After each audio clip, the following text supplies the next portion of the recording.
Hello.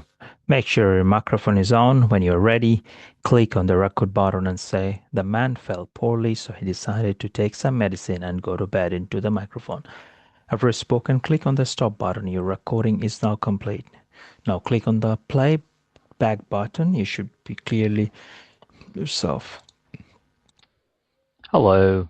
Make sure your microphone is on. When you're ready, click on the record button and say, "The man felt poorly, so he decided to take some medicine and go to bed," into the microphone. After spoken, click on the stop button. Your recording is now complete. Now click on the playback button. You should be clearly yourself.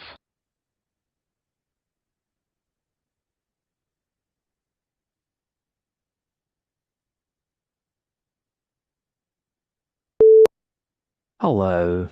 Make sure your microphone is on. When you're ready, click on the record button and say, "The man felt poorly, so he decided to take some medicine and go to bed," into the microphone.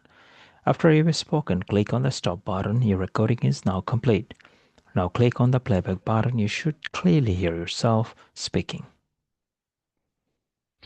Hello. Make sure your microphone is on. When you're ready, click on the record button and say, "The man felt poorly, so he decided to take some medicine and go to bed," into the microphone.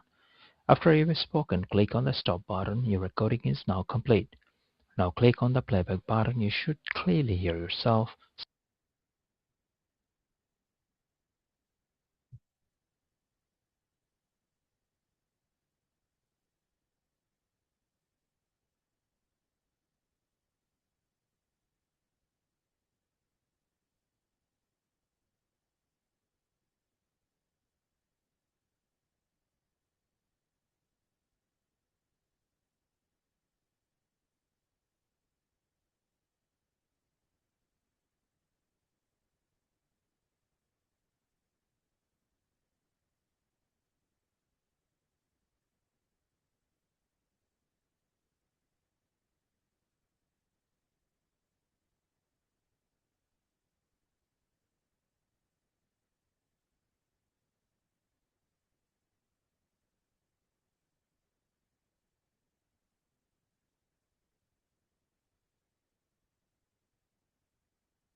Oh, okay.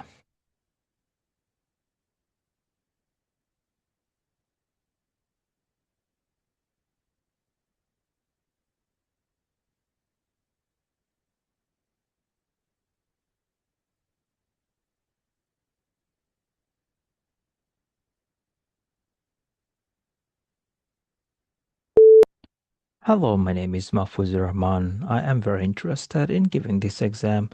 My plan for the future is to study English. I love English and studying in Australia.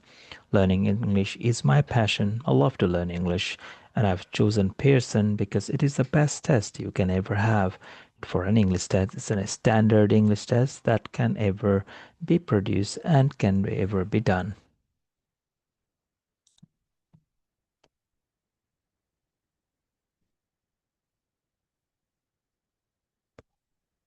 The purpose of the informative speech is to provide interesting, useful, and unique information to your audience. By dedicating yourself to the goals of providing information and appealing to your audience, you can take a positive step towards succeeding in your efforts as an informative speaker.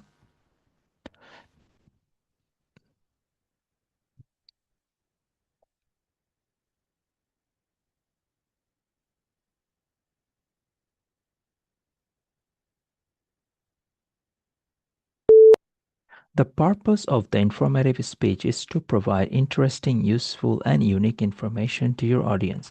By dedicating yourself to the goals of providing information and appealing to your audience, you can take a positive step towards succeeding in your efforts as an informative speaker.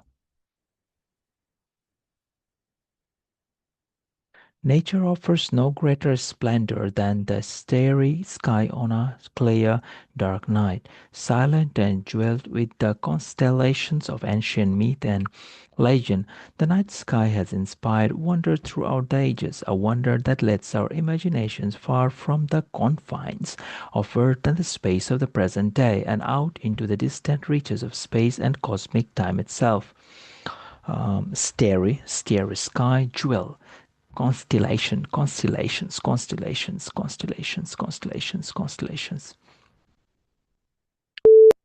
Nature offers no greater than the starry sky on a clear dark night, silent and jeweled with the constellations of ancient myth and legend. The night sky has inspired wonder throughout the ages, a wonder that leads our imaginations far from the confines of earth and the pace of the present day, and out into the distant reaches of space and cosmic time itself. Every morning, no matter how late.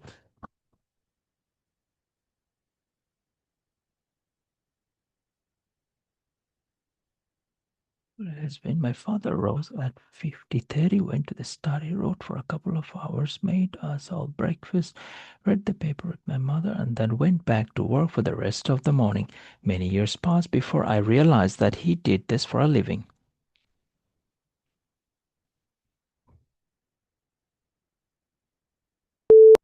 Every morning, no matter how late he had been up, my father rose at 5:30, went to his study, wrote for a couple of hours, made us all breakfast, read the newspaper with my mother, and then went back to work for the rest of the morning. Many years passed before I realized that he did this for a living. There is every reason to believe that effective regulations are not merely a luxury that only the rich can afford, but an important foundation for a thriving private sector and economic growth. But the broad pattern of the past 5 years has been that the main reform efforts are taking place in rich countries. Regulations, reform.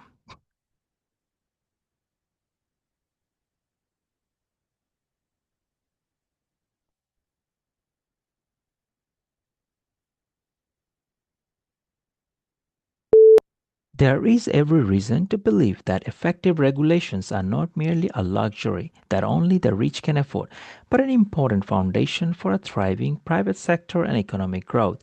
But the broad pattern of the past 5 years has been that the main reform efforts are taking place in rich countries. Business school admissions officers said the new drive to attract younger students are in part the result of our realization that they had inadvertently limited their applicant pool by requiring several years work experience. Talented students who might otherwise have gone to business school instead opted for a law or policy degree because they were intimidated by the expectation of work experience, intimidated, inadvertently. Business school admissions officers said the new drive to attract younger students was in part the result of a realization that they had inadvertently limited their applicant pool by requiring several years' work experience. Talented students who might otherwise have gone to business school instead opted for a law or policy degree because they were intimidated by the expectation of work experience. The most obvious change is that 46% of the college undergraduates are now women. When I went there, it was only the third year that women had been admitted, and about 70% of students were male.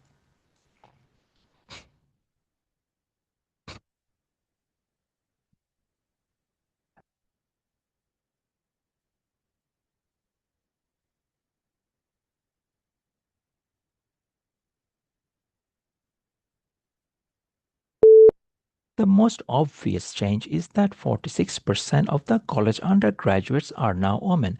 When I went there, it was only the third year that women had been admitted, and about 70% of students were male. Please pass these handouts along to the rest of the people in your row. Please pass this handout to rest of the people on your row. Today is a very good day. I'm very happy about it. The first step was to establish a baseline of known distance. The first step is to establish a baseline of a known distance.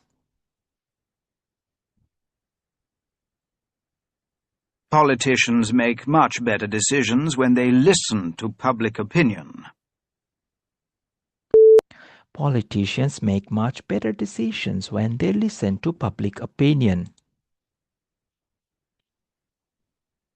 Please take these up to Mr. Mitchell in the chemistry lab. Please take this chemistry lab. Today is a very good day and I'm very happy about it. The bus right out in front will take you to the station. The bus right out at the front will take you to the station.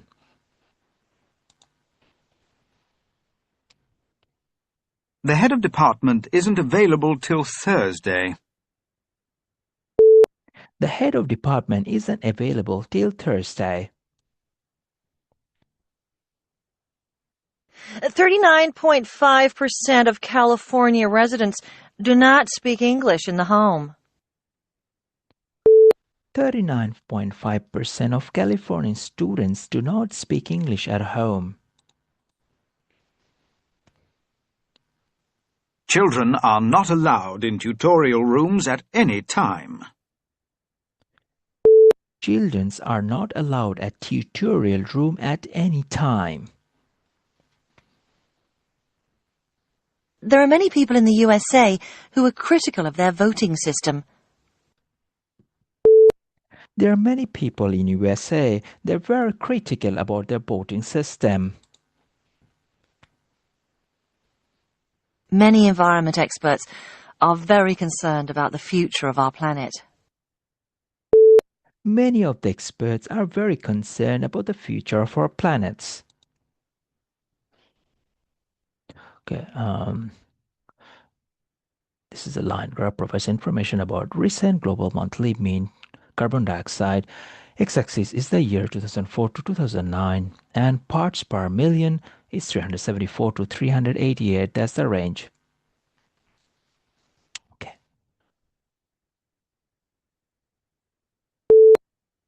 The picture, the line provides information about recent global monthly mean carbon dioxide CO2.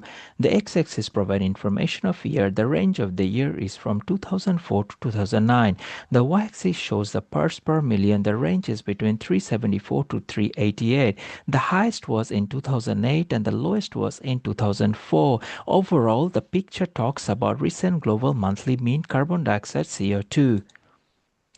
The line graph provides information about gender pay gap, Scotland and UK 1997 to 2005. X-axis shows the year, y-axis shows the percentage, Scotland gap percentage, UK gap percentage. 2005 gap percentage lowered in Scotland. The line graph provides information about gender pay gap, Scotland and UK 1997 to 2005.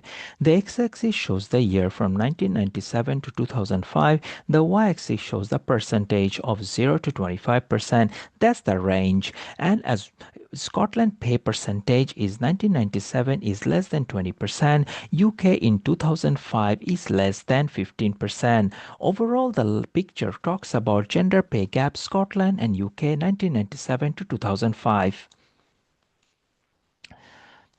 The picture provides information about comparison of fundamental needs model of Abraham Maslow's hierarchy of needs. Okay, self-actualization needs, self-esteem needs, belonging needs, safety needs, psychological needs, security needs, status needs, stimulation needs. 3 fundamental needs. The picture provides information about comparison of the fundamental needs model and Abraham Maslow's hierarchy of needs.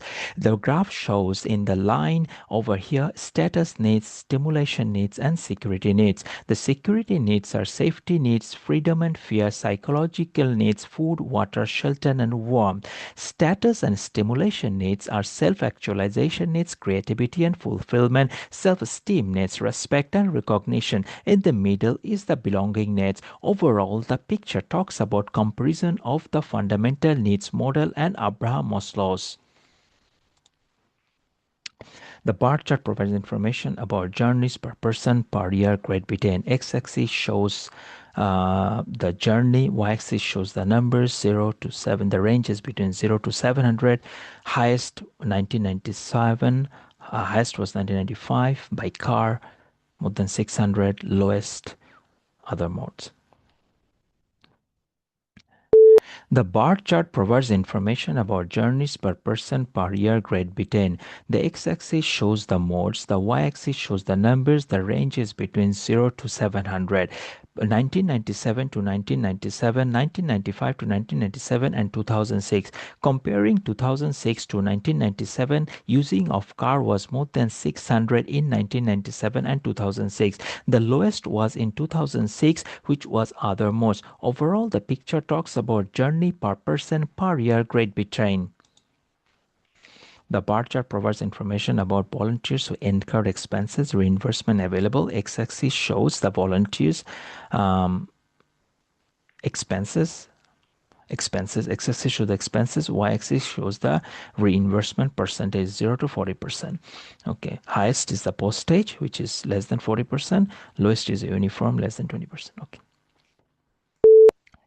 The bar chart provides information about volunteers who incurred expenses, reimbursement available. The x-axis shows the expenses, the y-axis shows the percentage of reimbursement, 0 to 40%. The highest number of reimbursement was postage, which is less than 40%. The lowest number was uniform, which is less than 20% but greater than 10%. Others are phone calls, meals, training, and travel costs. Overall, the bar chart provides information about volunteers who incurred expenses, reimbursement available. Okay, the table provides... What has happened in Latin America as a result of globalization? Well, they have had now more than a decade of what is called reform. A decade of globalization. And throughout the continent, people are asking questions like, has reform failed us? Has globalization failed us? Because clearly things have not worked out the way they were told they ought to. Just to give you a picture, they were told that reform would lead to faster economic growth. After a decade, what are the numbers? In fact, recent growth is far slower than it was in the 50s, 60s and 70s before reform. That is not a very inspiring success story.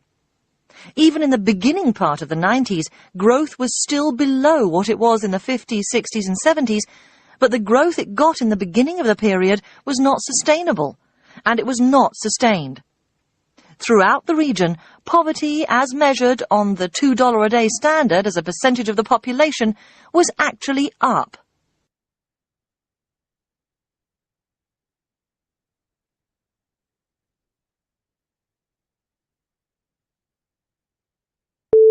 The main topic of the lecture is reform and globalization. The speaker started her conversation by saying decade of globalization.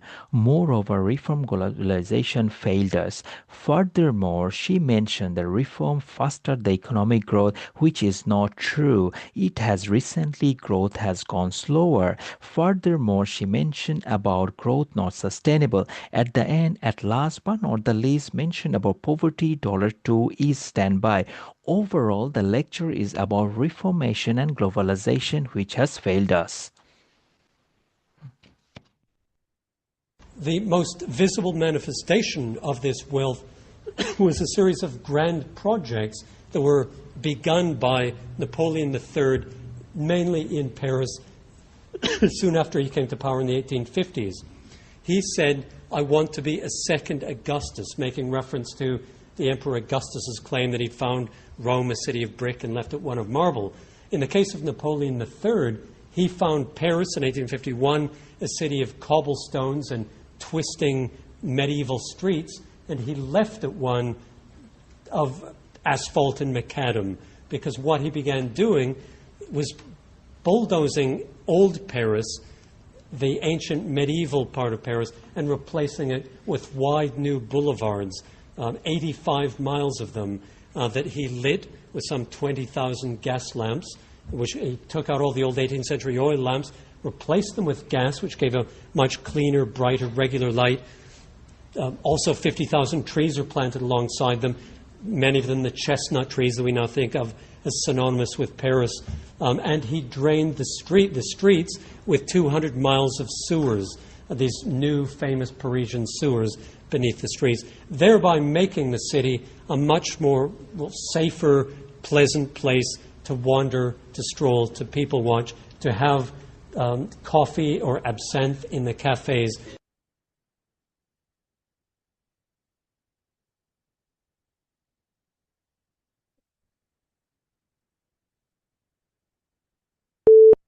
The main topic of the lecture is Napoleon Grand Project. The lecturer started her conversation by saying bulldozing all Paris, replacing with gas cleaner. Moreover, mentioned about 50,000 trees were planted. Furthermore, talked about drain the street. At the end, at last but not the least, much more Paris has become much more safer place. Finally, he ended the conversation or lecture by saying coffee is in the cafe. Overall, the lecture is about Napoleon Great projects. Agriculture refers to the production of food and goods through what activity?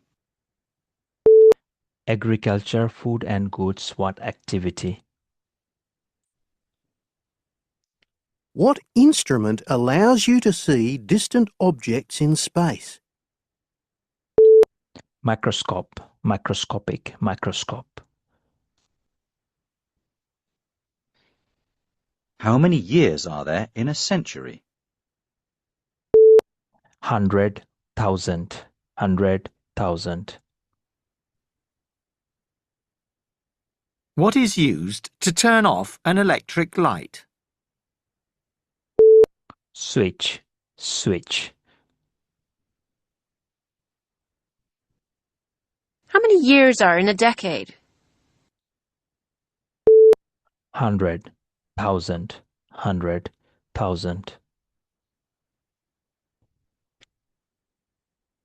A group of 3 students are talking about the film version of a book they've been studying. So, what did everyone make of the film then? I absolutely loved her novel, but I've got to admit I was really disappointed by the film adaptation we saw in class. It didn't stay true to the book. The ending was different, it wasn't historically accurate, and the characters didn't really match my idea of who they were, especially the lead. Well, it's always going to be potentially controversial adapting a book to a film. You're never going to please everyone. I think you've got to take genres like this with an open mind. I can't think of any I've seen that are an exact copy. I thought the book worked on the big screen because it was less about the plot and more about the visuals. Yeah, it can be hit and miss, can't it?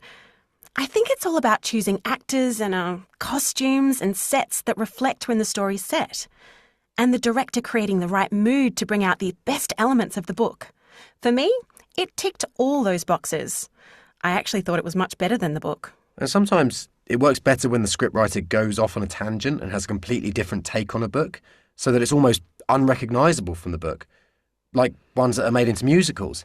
Then the film takes on, like, a life of its own. But if it's a story I've already read, I want the adaptation to be recognisable at least. Or what's the point? You might as well do something original. Create something from scratch instead, don't you think? Personally, I'd say anything goes as long as I think it works. And I intentionally avoid looking too much at reviews before seeing an adaptation, because the rating will be heavily influenced by how much the writer loved the book. I want to make up my own mind and decide for myself if I like the film.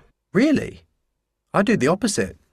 I decide whether or not an adaptation might be worth watching, or any film for that matter, based on the overall rating from the film critics and members of the public. If it's not at least an 80% good rating, I don't bother.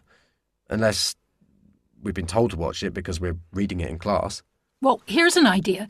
Next time, let's all go and watch a film adaptation first before seeing any reviews and see if our opinions match the ratings. I think it'll be interesting to see how much we agree with each other. You're on. Well, there's that Jane Austen period drama about to be released, isn't there? What's it called? Let's go to see that.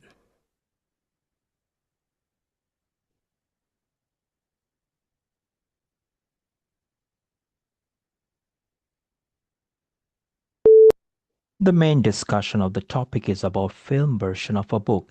The first speaker is very disappointed with the film. She thinks that the adaptation of the book has not been reflected on the film.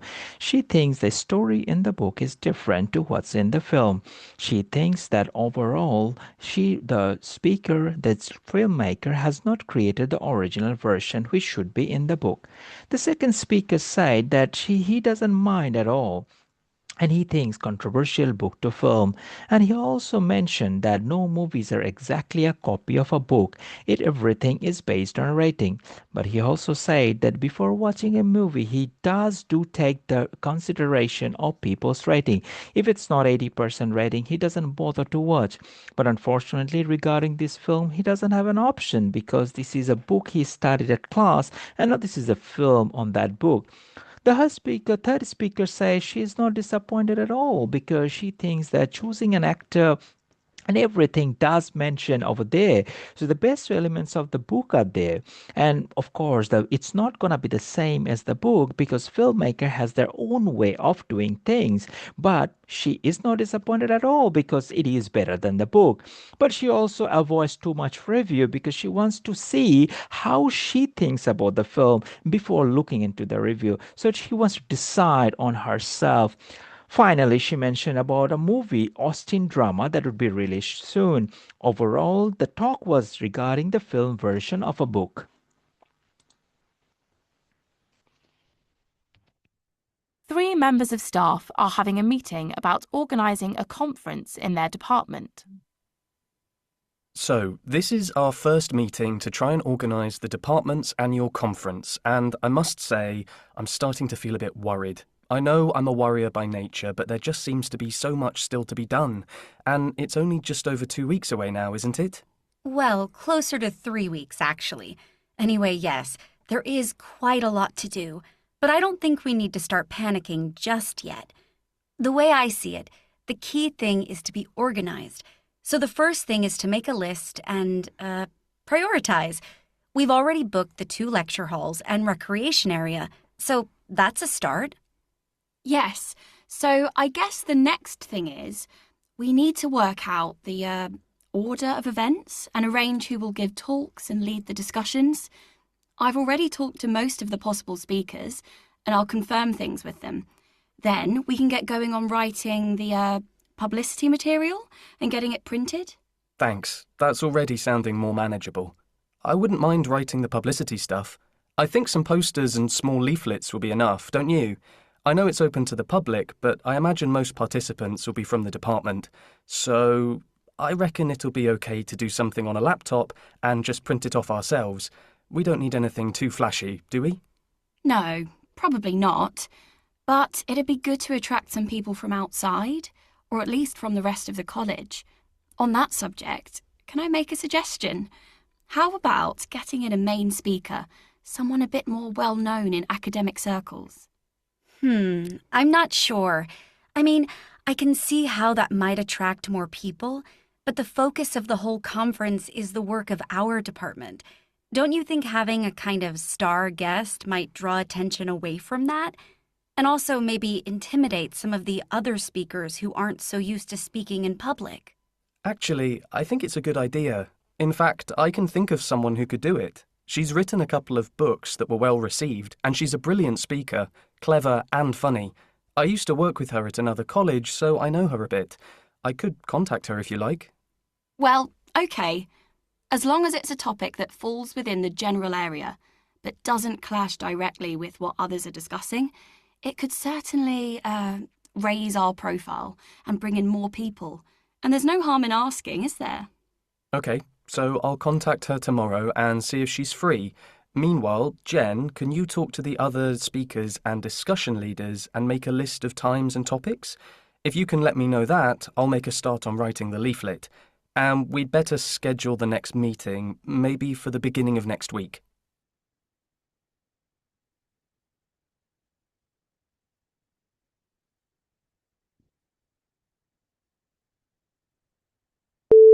The main topic of the lecture is organizing conference in a department. The main guy, the first speaker, is really worried because he thinks that a lot of things still to be done. Moreover, there is only 2 weeks left, and there is a lot of things he hasn't finished yet, like poster, leaflet, but he also mentioned that he knows someone who is a brilliant speaker and he has worked with her in different university and colleges.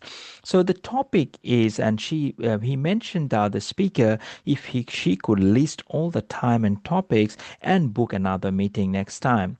The second speaker said not to panic so much, just to make a list and prioritize. Moreover, she thinks attracting some other people from outside would be very helpful, but getting the main speaker is also important. The third speaker is also said that order of the events who is talking is important, and also writing and publishing materials. She mentioned that getting a main speaker might not work because other speaker might get a bit overwhelmed, but if the main speaker talks on the same topic what other speaker is saying, that is fine with her. But she mentioned that this is the work of their department, so getting someone from and attracting other people from outside, how good that gonna be is something to think of. Overall, the talk is about organizing conference in department. You have a part-time job at the university library.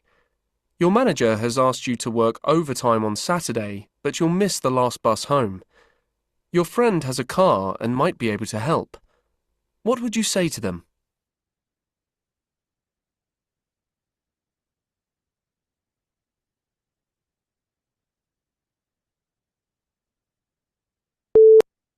Hi, sir. I know you want me to work overtime on Saturday, but unfortunately, the time on Saturday overtime would be a bit impossible for me because the last bus I gonna miss. The last bus is at 11 p.m. and if I miss that, there is no bus till the next morning. But I have a friend who also works as a part-time in that university library. He can help. He got a car, and would you like me to talk to him and get a bit of understanding that if he's able to help? If you could please give me that permission, I would be really grateful to you.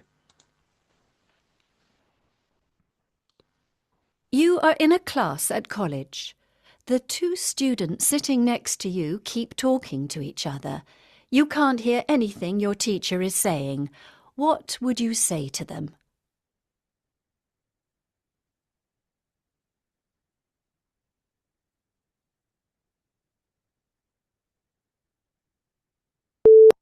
Hey guys, I know you guys are discussing something very important and I appreciate that, but you guys are a bit loud and that is disturbing me from hearing what teacher is trying to say. And today is the final lecture of before the examination, and I really need to concentrate and take as much note as I can so that I can do a very good exam. And I would appreciate if you can lower your voice and talk to each other, or even talk after the class. Please help me out with this. I really don't want to fail this exam. Thank you very much. I'll appreciate your help.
Award winners from our president spend much more time telling us what to fear.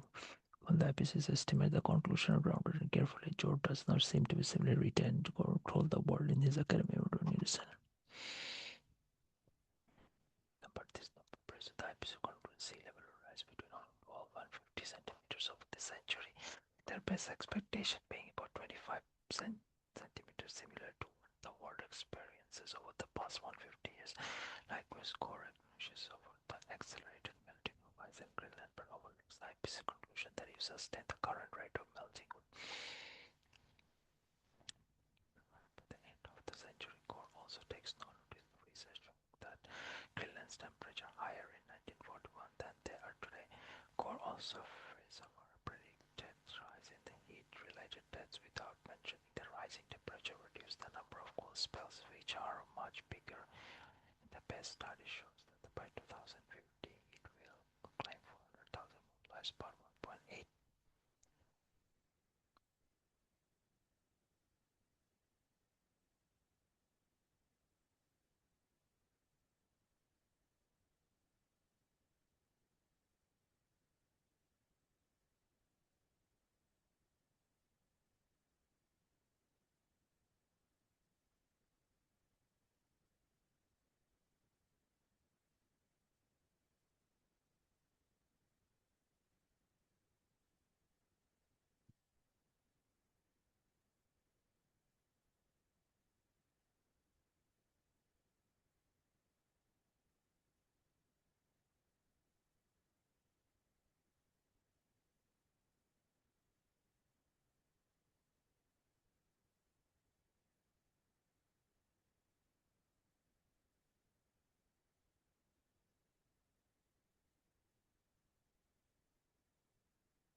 it.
So let's just talk a little bit about a telescope.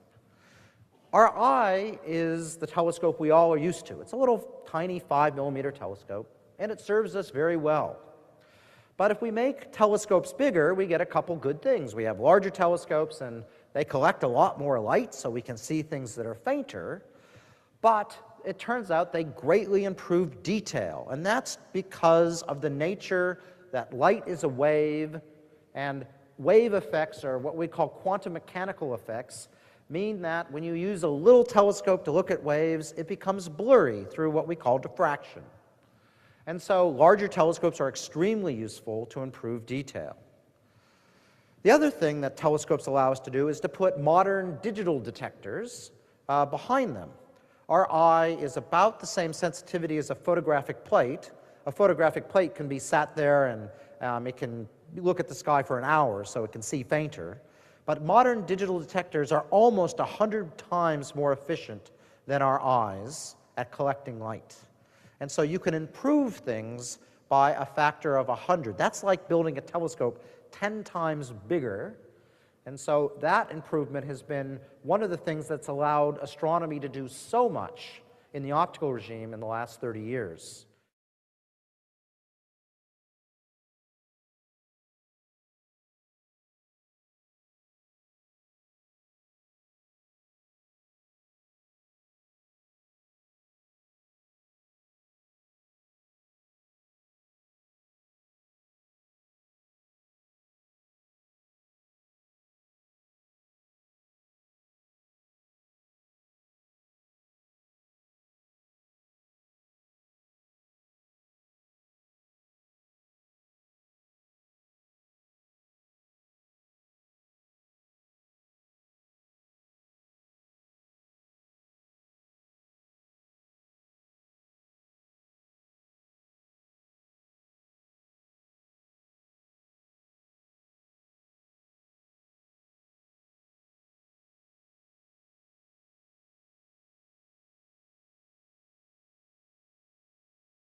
In his book, The Man Who Mistook His Wife for a Hat and Other Clinical Tales, neurologist Oliver Sacks relates the tale of a medical student who one day woke up and found that his sense of smell was so acute that like a dog he could walk around identifying people, places, and things by his sense of smell.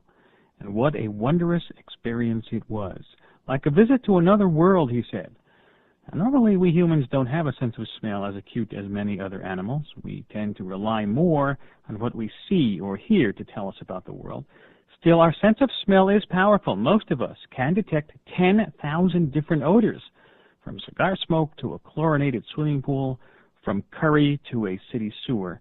And think about how a particular odor can instantly conjure up past memories. Maybe it's fresh cut grass that makes you think of childhood summers, or baking bread that reminds you of a special holiday.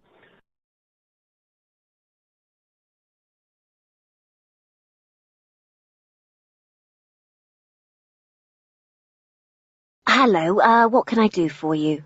We were hoping that you might be able to give us some advice about accommodation for next year. Where do you live at the moment? We're in one of the halls of residence. Oh, is it okay? Yeah, it's okay, yeah. But a few problems. It can get a bit noisy some nights, so hard to study. Yeah, and also, the internet connection just keeps going down. It's a real pain. Oh, no, that's not good, is it? So, you want to move out? Yeah, possibly rented accommodation?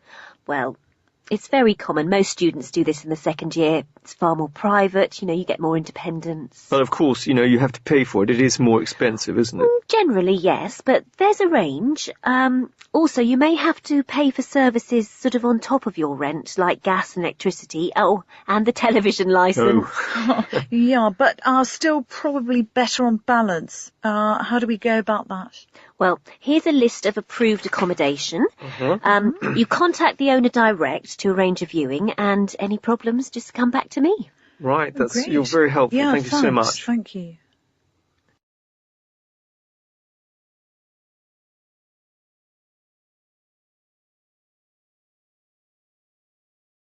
Well, the banana is the first cultivated fruit. It's one of the food items that literally brought people out of the jungle, out of their hunter-gatherer lifestyles, and was there at the dawn of agriculture, which is what helped force human beings into communities. It's really one of the things that helped invent human culture.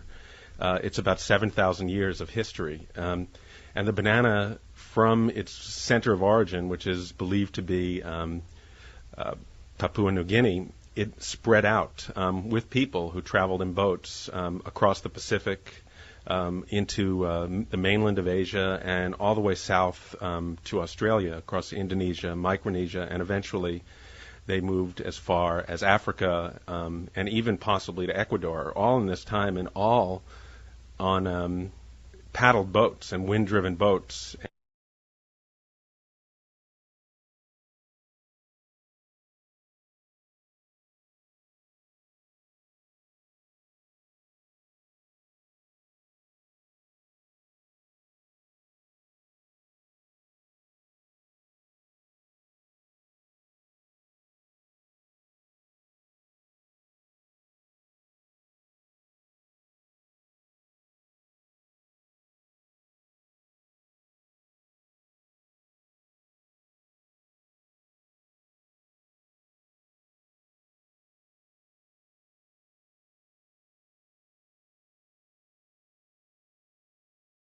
Perhaps you remember the dire predictions from the analysts. The fall-off in housing threatened to drag down the entire economy. High energy prices would put the kibosh on consumer spending. And runaway inflation was poised to take off. David Weiss is an economist at Standard & Poor's. He says in the end, none of those things happened in the final 3 months of last year.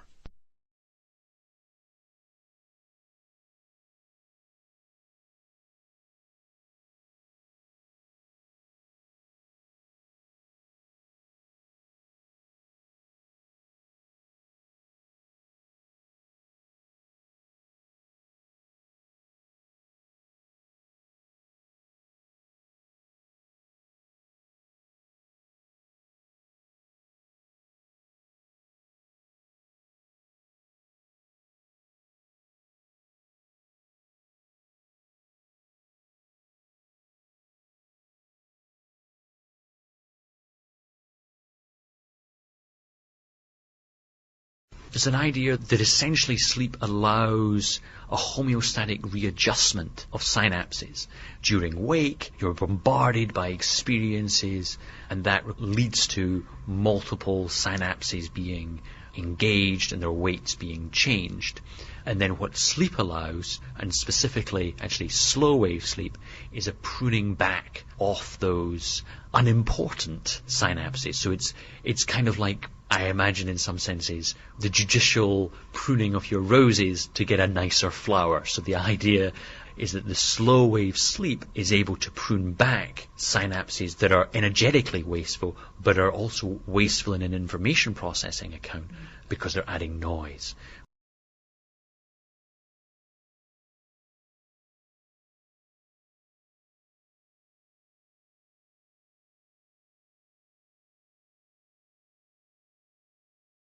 What is classical physics?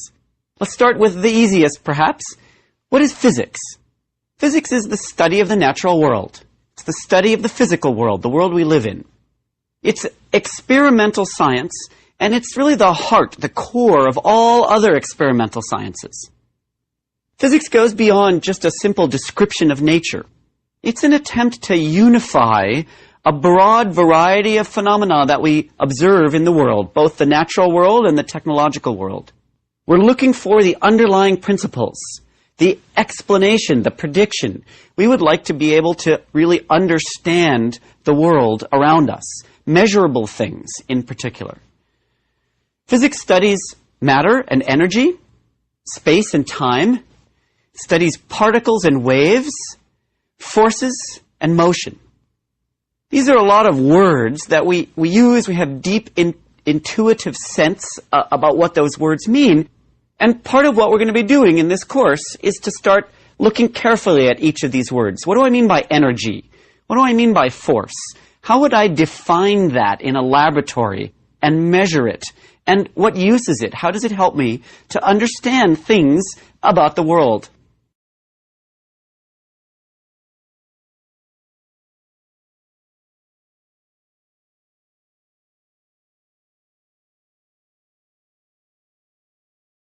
And we identified 15 priority projects which are supposed to be urgent and immediate needs of adaptation. And these projects, the first one is slightly being implemented, but there is so much bureaucracy behind the funding of that project that it still hasn't been implemented properly. So if these were urgent and immediate needs, then how come it's not being implemented on an urgent and immediate basis? Because the fund is not there. Even if the fund is there, some bureaucratic things are holding it behind. There are some of the funds, they say, like, you have to have certain infrastructures in place and certain things have to be in place for us to fund this additional climate change. But the funds are, what everyone says in these climate change conferences, are not enough.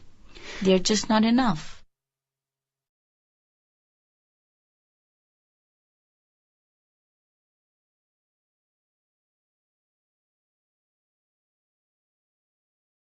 When I was 14 years old, a visionary visited my school. The man was a pioneer in new technologies, and he had come to announce how the world I was growing up in was on the verge of radical change. He brandished a VHS cassette and announced that television was going to be transformed forever. Using the power of VHS, everyone would make their own TV programs. Instead of accepting the bland output of comedy and drama from the existing networks, we would simply take control ourselves and become producers as well as consumers. TV stations were going to close, corporations would fold, and a new wave of creativity was about to be unleashed. For me at that age, it seemed like impeccable logic, and the scenario he described seemed inevitable.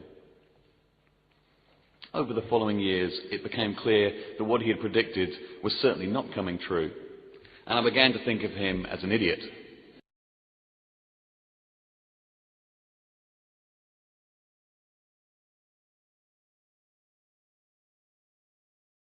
We don't really have a free trade regime. Free trade would mean that you took away all barriers to trade, all impediments to a level playing field. We don't have a level playing field. For instance, The United States and the EU subsidize agriculture. That means that producers in these countries get money for producing. They don't just rely on the market. Free trade would be just rely on the market. Almost half their income comes from government subsidies. Somebody might say they actually spend more money farming Washington than they farming the land. So the problem is that developing countries, too poor to give subsidies, have to compete with this highly subsidized American and European agriculture. So even if they were just as efficient, even if they were twice as efficient, they would have a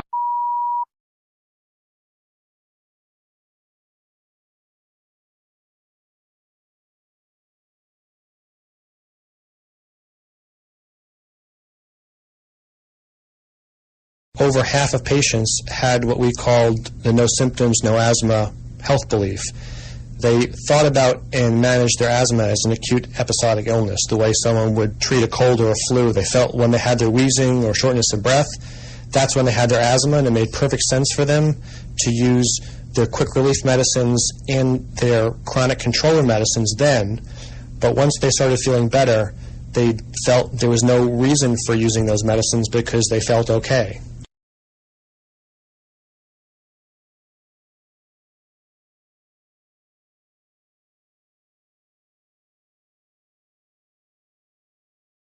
Consumers, of course, are also keeping an eye on prices, especially at the gas pump. When gasoline topped $3 a gallon last year, many drivers lost their enthusiasm for SUVs and started paying renewed attention to MPG. Another question mark for the industry is whether consumers and policymakers will maintain that focus on fuel efficiency, with gas prices in much of the country now closer to $2 a gallon.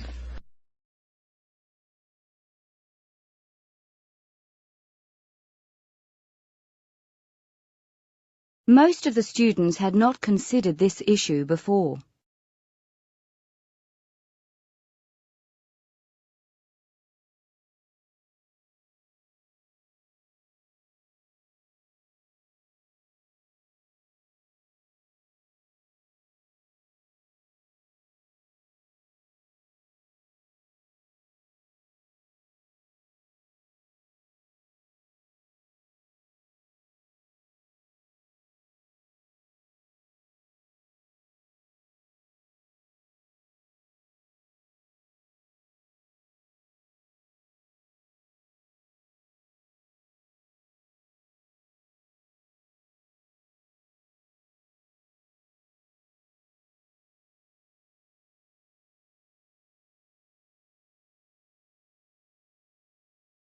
When workers ask for higher wages, companies often raise prices.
Your role will principally involve development of new chemical processes.